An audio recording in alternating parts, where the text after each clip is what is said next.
Kita ang portion da, pressure. Dili sa ubos, kaya lagi diha mo na mausa bitaw siya kay saka yung pressure. Kaya nga naman pressure, kung asa tong ang pinakadako mo tay kusgan, mo tay mo push, di ba? Kung sample balon imong sundan ng hangin, so gipa-increase mo pressure. So mo na mubulot siya, malupit niya atmosphere. Kaya inside sa balon kay mas above naman sa atmospheric pressure. Sa atmosphere naman kay pressure dili di ba? Sa atmosphere man ang 11325. So sa balon kung open siya, ang pressure sa inside sa balon mao raw, mo na di siya mubulot kay equal man sila.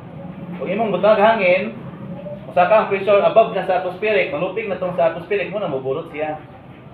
Kung ato kung suyupon, so ma-vacuum siya, o tong lupigon na po siya sa atmospheric pressure. Ano na?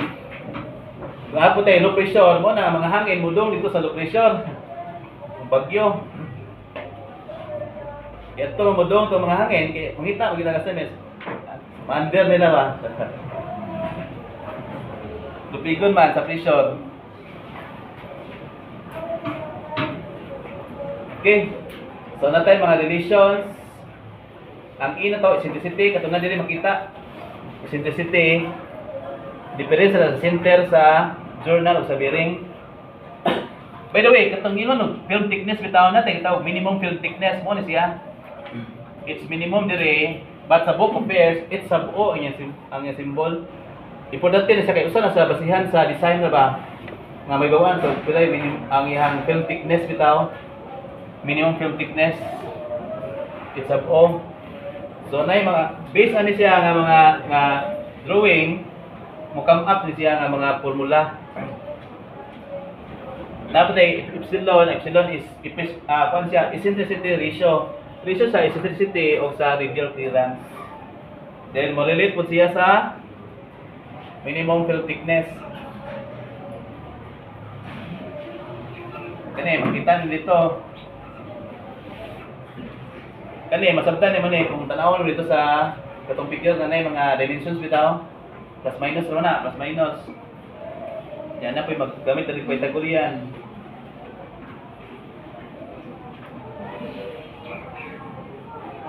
Okay.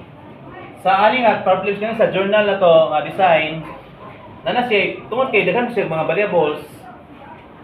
Giusa na lang siya. Na table nga giusa na sila for example kani so sa bracket. Giusa na siya, ginganlan na siya Sommerfeld number. Sommerfeld. Oh, nasa libro, Sommerfeld. Okay, kung ako masipyat, no? Kung nasimunan ko. Nana siya, then makita na sa asam nalpita sir, table 8020 to 8023. Na diha ang mga constant. Kung buwan po, manilage. Table 8020. I-open na ko table 8020 to 8020 lang. Basta kay appeal na lang 22, 21, 22, 23.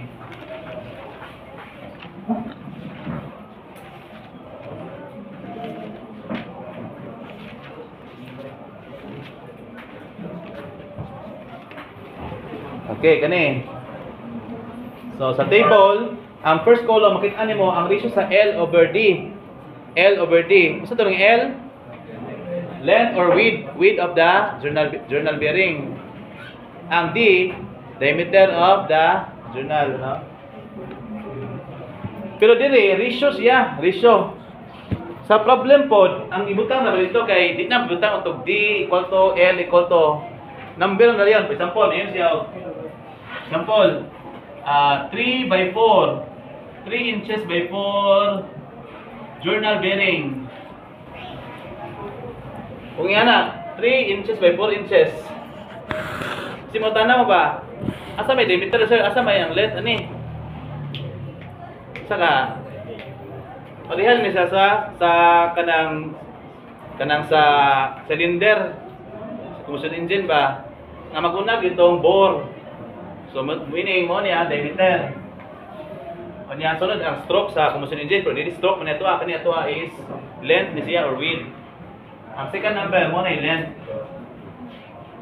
So, at least aware na mo ha. Ubantay mo kung yan na gani. Ang first number, diameter. Ang second number mo yung length. Unya, ang buhaton nimo, i-divide nimo ang length divided by the diameter. Tatanawon na siya matunong dire sa first column, asa siya matunong. So makakuha na mga values. Naraon nanay epsilon mo ni sensitivity ratio, S over CR, S. Daghang mga variable dire ang makita nato. Di ni sari nga computer pa nimo sa nana dire ang mga values makita na to. Naka-table na so mas mapasayon or mapadali. Kaya na mga kuan dire values.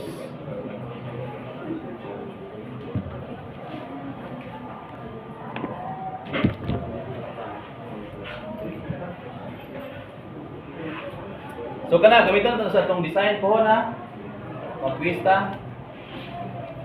So para sa schedule na sir, tanawa sa ato ang atong gipin sa ato ang GC no. Kani siya makita gyud ni dito. Tanawa po no. Guys, na ba ni kani F D na.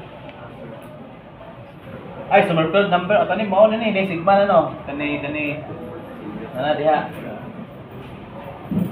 Sa ibabaw sa table.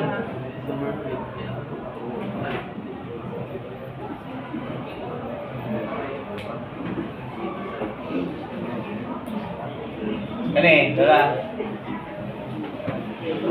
Okay, kasi at sa pamilyar guys, dahil mga symbol. Kung sabi yung Q, ang small letter Q niya, ang sabot niya, volume flow rate na siya in cubic inches per second. Volume flow rate man. Isa pa kasi ang flow sa volume, no? Sa oil. Volume flow rate per second. Napo siya, Q nga, na-subscript nga S. Kanang Q nga, na-subscript nga S. Kana, volume flow rate sa liquids na siya sa oil. Leak of oil ba? Oil yung leak. Muna, use of S. Ang R, kibo ng R, monig. Reduce diameter over 2. CR, mo itong diameter clearance over 2. NS mo niya, ug NS sa libro, ang sabot niya na revolutions per second, dili per minute. Kuha niyo? Basta na substitute na S pa. RPS na siya, dili RPM. Then L, AKL, kung ano mo sa ng L, mga itong width sa bearing. Okay, so nag-isip man daw, heat loss daw, kani siya kato tungod kay friction dito sa atuang oil. So mulilit na sa another type of energy katong gitawag heat. So simple lang kayo katong basic na formula to, MC delta T. MC delta T lahat kay simple siya. Sa base na sa book of pairs right, kay simple sa kay mao ra man guna MC delta T gyapon na siya. Kani mass, specific heat, then temperature difference. Ano ni ang heat loss. Kaning heat loss malilit na sa power. Katong power giisutan to ganiha bitaw, may equal na sila. Lahi lagi unit sa heat ng usahay, pero pwede na malilit na to. Kaysa heat usually ang iyang unit is BTU mong god. British Thermal Unit. Pero naman di conversion na diba to joule. Ako kinag-memorize, ako pa nag-eskwela, memorize gina na. Ang 1 BTU is 1055 joules. O, ang equal pa na siya sa 778 ba to? 0.7 foot-pounds. Kanang tulo ang memorize. BTU ra tanan. 1 BTU, 1055 joule or 1 BTU equal to 778. Kung ka sa English system, 778 o kung masipyat, 0.7 ba to? Foot-pounds. Kung sa pag-power na sir, malilit sa power. Mulit na sa power, tungkol kay ang mass na to ni, kung naka-mass flow rate mo siya. Kung naka-mass flow rate na siya ba? Kung saan yung mass flow rate sir? Lahi ang mass flow rate ha, kaya ang mass, kilogram ra. Kung mass flow rate, kilogram per unit time, kilogram per second, yan na. Kaya ang heat, energy man siya. Lahi ba yung energy o power? Ang power is energy per unit time. So para ma-energy per unit time ni siya, ang Q na to, kani po siya, dapat mas flow rate na siya. Kaya no, kabantay mo sa thermometer ay symbol sa na dot. dot bitaw basta dot mo to basihan nato nga with respect to time na siya mass flow rate. So kani energy per unit time so mo na ma-relate siya sa power. Kay energy man per unit time man ning mass na to. Okay? Na per unit time yun kani second no. So now sabi siya na Q mo na sir. So dito lagi po na siya sa sa nagikan basic lang katong density ano word nga relation density is equal to sa density mass over volume. So therefore mass is equal to density times volume. Lain ang symbol diha ang density niya rho density ang Q ang volume na to dire ang iha is Q the symbol sa libro. Diyan ako give ka na. So, mo na energy absorbed by the oil. Mo na heat loss. Bali ang power na transmit ato sa shaft, nakuhaan dito sa oil, sa bearing. So, ato ni-relate sa dire. So, lahi ang symbol sa energy power kay UF UF. Pero mao man gyapon na no. Kamantay mo rin ha, mao ra man tong FB, atong power bitaw dito. Power is equal to F times V. Force times linear speed. Mao man ni force, di ba? Ang force is coefficient friction times the load. Ang V is pi dN, di ba? Pi dN. So, ang ako kibalakan nga na is di ba ta kabaw sa unit. Dapat aware gid mo sa unit no. Kabaw mo convert ba? Ang resulta siya to watts, resulta siya to horsepower. Katong gisulat na to generic siya nga formula, ma-apply tanan both English and SI. Ang kuan lang ang hangyo is dapat kamo lang like convert, no? Kamo convert. Kanaon sa problem SI ba ni? Kung SI ang power to pi Tn over 60, kung force na siya FB ra, no? Force times katong speed nga meters per second para mahimo siyang watts. Kung English po na siya, kung torque katong basihan katong NT over 63,000 where torque is in pound inches. Kung FB po di mo ha, force times ang force to pounds, ang speed na to is speed per second, mo tong divided by 550. Or divided by 33,000 kung ang speed na to is feet per minute. Diba FB over 33,000, ang V ana naka feet per minute na siya. Pero 550 ra, FB over 550 naka-second na siya ang speed na feet per second. Kaya lagi, check ninyo. 50 times 60, 33,000 no. Okay, so more na equate na niya no. Ang power na to atong i-relate sa heat rate, heat loss nga rate. Mao ni siya no, MC delta T which is equal to rho Q C delta T. Dinay mga balis sa libro given. For example, sa density sa oil, ang gigamit is 0.03 pounds per cubic inch. Then, isa pa. Kare, specific heat is 0.4 BTU per pounds. Sir, di man 0.4 lagi yan sir? 37, 34 man lagi sir. 3,734. Tungod na, i-convert na siya.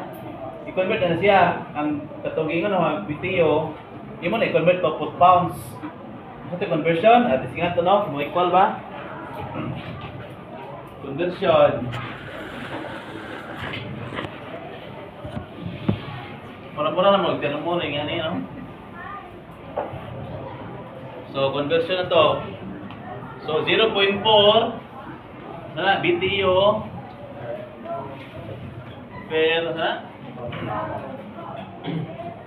per pound per degree Fahrenheit. Okay. Ato i-convert ni BTU to foot pounds. Itong i-memorize na ko. Huwag po ng limot, no? BTU, yan, 77. Ito ba naman na yung conversion? Kaya BTU rin, magkitimanaan yun. Mag-convert ko. BTU. Kung i-joule mo, 1,055 joule. Kanilang. Foot pounds siya. Kung niya, kung kabantay mo, nakakuha niya siya. I think i-inches na siya, i-inches. So, i-convert pa ni mo ning inches ani ang feet. May 1 foot, there are 12 inches. So, yun tani, makancel ning video. Cancel ang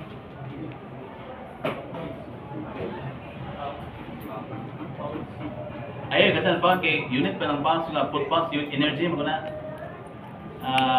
feet, kaning feet. Pound inches na siya, pound inches. Ayun eh, cancel kayo para may lahat itong energy, pound inches. So pila? Actually makancel ko siya, pero ato lang ipakita ang energy ba? Ha? 37. Oh no, 37. Dola. Kani di ko sure ano mo lang na ni paano ni? Di ka sa ni gamay. 1.77. Approximation na ba? So mo nang resulta ani. So therefore kani siya naka kuan siya pound inches per pounds per foot. Mo to dito ako dili pa-cancel ako ni ano na 3734. So to pound inches or inch pounds per pounds per degree per hand. Para may buka na to, nga kani siya energy per mass per temperature or change in temperature. Kaya ito nang i-cancel pounds na inch per gusto na ba na dita kay mga specific heat din na. Imagine wa ni siya, gusto man ang property ng inch per degree Fahrenheit ha. Dita kay wow. Pero gani makaibaw ta nga specific heat na siya. Energy per unit mass per change in temperature. O ito na sa water, di ba? Ang iyang C is 4.187 ba to? Specific heat sa water ba? Kilojoules per kilogram per degree Celsius. Kilojoules mo ng energy per mass per kilogram per degree Celsius. 4.27 kilojoules. O, di, buha na. Ano yun? Board, di ba ma? Kubaan, buta na yan. Ha? Saman? O, okay, buha na sa specific heat sa water. Ha? Nasa refre namin sa thermo siguro ang mga power plant, water, specific heat at atmospheric pressure.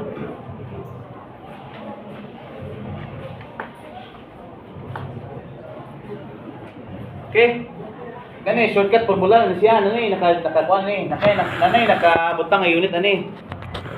Nga ang Q na to ani in cubic inches per kuan na siya, cubic inches per second. Para resulta siya og katong pound inch per second. So di ko ni sari inyo ni mo reso ni mga balis diri kuan na katong nga formula ra kamo ni diskarte convert ba nga mahimo siyang watts ba or watt pounds dapat kay mo diskarte ng unit no convert sa time na rin time check 1:59 okay na pa 1 minute so ano sa taputob kamo na lang tuon sa kuan no katong naman tayo susunod mag-upload na pwede na tanong open o susunod manual pero dili pwede sa cellphone kay ibang cellphone pwede na ito i-send dagang kay facility nga maka-cheat ka sa cellphone ng god pwede nimo i-bluetooth sa kauban or isa na i-chat ba nimo so mo di ko ma-allow og cellphone during exams kay maka-cheat gyud kana no ato ra iskaturang printed lang kung gusto mo magtan-aw susunod manual okay ra during exam sa design ra dili na sa pang-board exam sa design ra kay actually mag-design ka kay open mo yung tanan open kay mag-design ka open kay libro open kay internet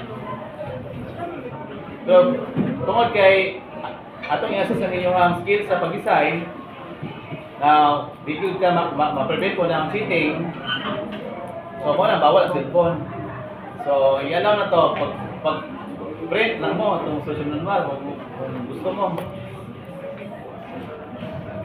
Ano ba? Pili na inyo. Sige, ano? Okay?